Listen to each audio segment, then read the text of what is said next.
പെരിങ്ങളൻ ന്യൂസിലേക്ക് സ്വാഗതം.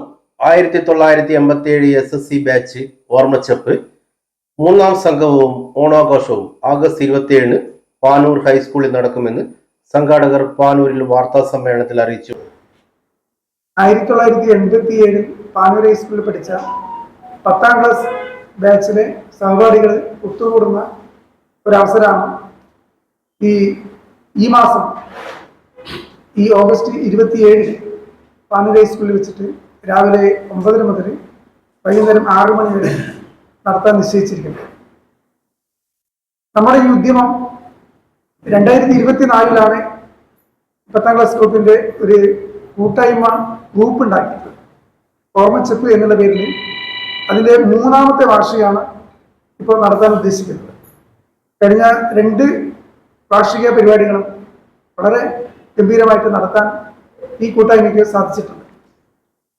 അതിന് പുറമെ തന്നെ ഓണത്തിന്റെ മറ്റാഘോഷങ്ങള്, ഇഫ്താർ പാർട്ടി, സ്പോർട്സ് പരിപാടികൾ, അങ്ങനെ വിവിധങ്ങളായ നിരവധി പരിപാടികൾ നടത്തുകയും അതോടൊപ്പം ഗ്രൂപ്പില് ജീവകാരുണ്യപരമായിട്ടും ഗ്രൂപ്പ് അംഗങ്ങൾക്ക് വരുന്ന പല ബുദ്ധിമുട്ടുകൾക്കും കൈത്താങ്ങായി പ്രവർത്തിക്കാൻ നമ്മുടെ ഈ സൗഹൃദ കൂട്ടായ്മയ്ക്ക് സാധിച്ചിട്ടുണ്ട്.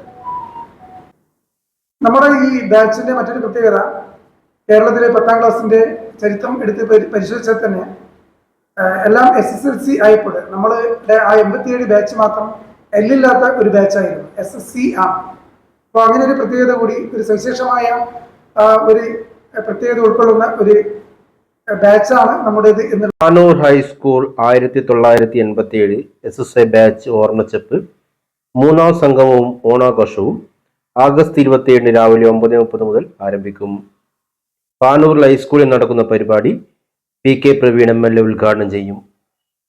വിശിഷ്ടാതിഥിയായി കോഴിക്കോട് DYSP VV ബെന്നി പങ്കെടുക്കും. പാനൂരിൽ നടന്ന വാർത്താ സമ്മേളനത്തിൽ T Rajeev Kumar, KP Nandanan, KP Ramachandran, P Prakashan, Vinodan ചുങ്കക്കാരൻ, Sajina Mahmood, KM Sunal എന്നിവർ അറിയിച്ചു. പെരിങ്ങളൻ ന്യൂസ്, പാനൂർ.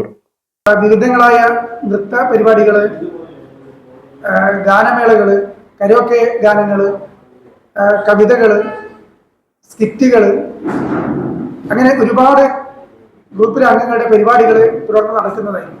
അതോടൊപ്പം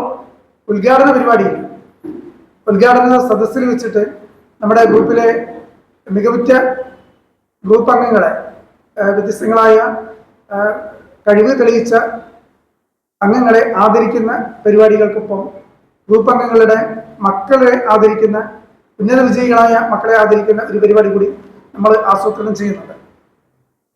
1987 SSC ബാച്ചിൽ പഠിച്ചിറങ്ങി ഞങ്ങൾ ഓഗസ്റ്റ് 27 തീയതി വീണ്ടും ഒത്തുകൂടുകയാണ്. ഇവിടെ രാജീവ് കുമാറും നന്ദനും പറഞ്ഞതുപോലെ ഒരുപാട് പ്രോഗ്രാംസ് എല്ലാം നമ്മൾ സജ്ജമാക്കിയിട്ടുണ്ട്. എല്ലാവരെയും അവർക്ക് ക്ഷണിക്കുന്നു. എല്ലാവർക്കും ഹാപ്പി ഓണം.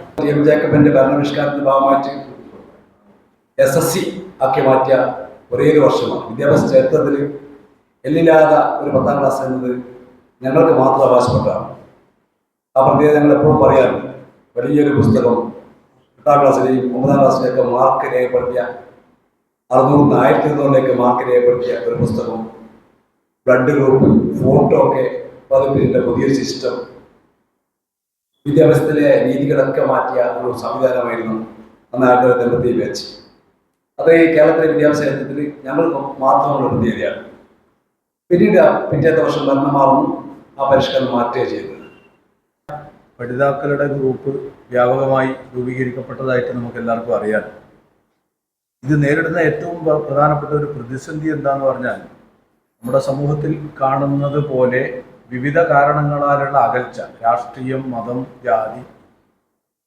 അപ്പോൾ ഇതിനെ അതിജീവിച്ച് മുന്നോട്ടേക്ക് ഇത് കൊണ്ടുപോകുക എന്നുള്ളത് വലിയൊരു ടാസ്ക്കാണ്. നമ്മൾ നല്ല നിലയിൽ തന്നെ അത് കൈകാര്യം ചെയ്തുകൊണ്ടിരിക്കുന്നുണ്ട്. ഒരു കാരണവശാലും രാഷ്ട്രീയം, മതം ഈ ഗ്രൂപ്പിൽ അതിനെ പ്രോത്സാഹിപ്പിക്കുകയോ അത്തരം വാഗ്വാദങ്ങൾക്കോ ഒരു സ്ഥാനവും കൊടുക്കാതെ നല്ല നിലയിൽ എല്ലാവരെയും യോജിപ്പിച്ച് കൊണ്ടുപോകാനുള്ള നല്ല പരിശ്രമം നമ്മൾ നടത്തുന്നുണ്ട്. അതുതന്നെയാണ് നമ്മുടെ ഗ്രൂപ്പിൻ്റെ ഏറ്റവും പ്രധാനപ്പെട്ട വിജയം. സുവനീർ ഇറക്കിയ കൂട്ടായ്മ എന്നത് ഓർമ്മച്ചപ്പിന് മാത്രം അവകാശപ്പെട്ടതാണ്. നല്ല രീതിയിലൊരു സുവനീർ അംഗങ്ങളെ പരമാവധി 85% അംഗങ്ങളെ ഉൾപ്പെടുത്തിക്കൊണ്ട് ഓരോ ഫോട്ടോസും ഡീറ്റെയിൽസും ഉൾപ്പെടുത്തി നല്ലൊരു സൂചന വെക്കാൻ പറ്റി. അത് തന്നെയാണ് ഇതിൻ്റെ പ്രത്യേകത. അതിൽ നിന്ന് ഉത്തേജനം ഉൾക്കൊണ്ടുകൊണ്ടാണ് ഗ്രൂപ്പിൽ നിറയെ കഥകൾ, കവിതകൾ. ഞങ്ങളുടെ ഗ്രൂപ്പ് ഒരു ഗുഡ് മോർണിംഗ് ഗുഡ് നൈറ്റ് ഗ്രൂപ്പല്ല, ദൈനംദിനം ചലിച്ചുകൊണ്ടിരിക്കുന്ന ഒരു വാട്സപ്പ് കൂട്ടായ്മ ഇതിൻ്റെ ഭാഗമായിട്ടുണ്ട്. ദൈക്ഷണികമായ ഒട്ടേറെ പ്രവർത്തനങ്ങൾ ആ വാട്സപ്പ് ഗ്രൂപ്പിൽ നടക്കാറുണ്ട്.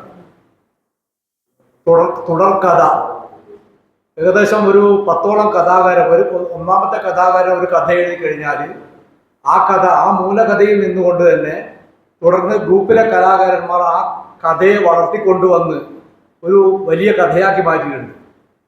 അതേപോലെ തന്നെ ഗ്രൂപ്പിലെ കവികൾ, കഥാകാരന്മാർ അവരൊക്കെ ദൈനംദിന ഗ്രൂപ്പിൽ ഇടപെട്ടുകൊണ്ട് കഥകളും കവിതകളും ഒക്കെ എഴുതി വലിയൊരു സമാഹാരം ഞങ്ങളുടെ കൈവശം ഇപ്പോൾ ഉണ്ട്. അത് പ്രസിദ്ധീകരിക്കണമെന്നാണ് ഞങ്ങളുടെ ഒരു വലിയ ഒരാഗ്രഹം. ഈ